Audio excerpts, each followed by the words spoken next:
Here we go with these bugs again.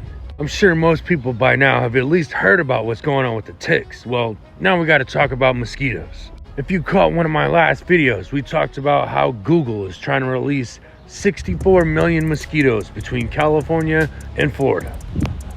Google is requesting federal approval to release 32 million mosquitoes in California and Florida as part of its debugging program. The plan is to release insects that are male because they do not bite or carry disease like their female counterparts.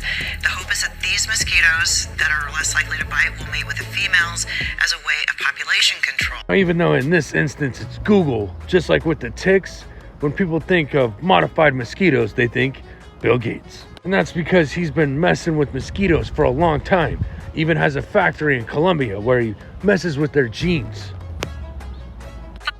Bill Gates is funding bioengineered mosquitoes that are being created in Colombia and released into the wild. The British biotechnology firm Oxitec expanded its genetically modified mosquito program in Colombia, where the facility creates mosquitoes through gene editing technology. And people pointing the finger at Bill Gates isn't anything new either. Triple E, amongst other things, have been blamed on him, but of course that's not the case. Now, speaking of not the case, here's a part of this whole story that makes a lot of people, including myself, extremely uncomfortable.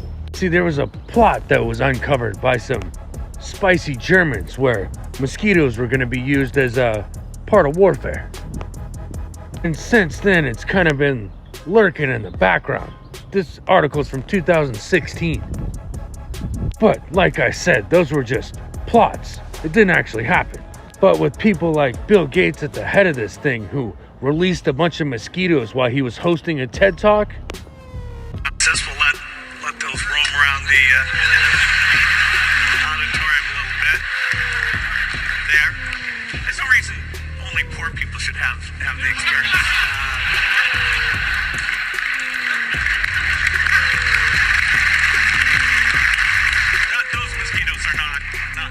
It really makes you wonder if them releasing genetically modified mosquitoes in the United States, which they've already been doing since 2021, is such a good idea.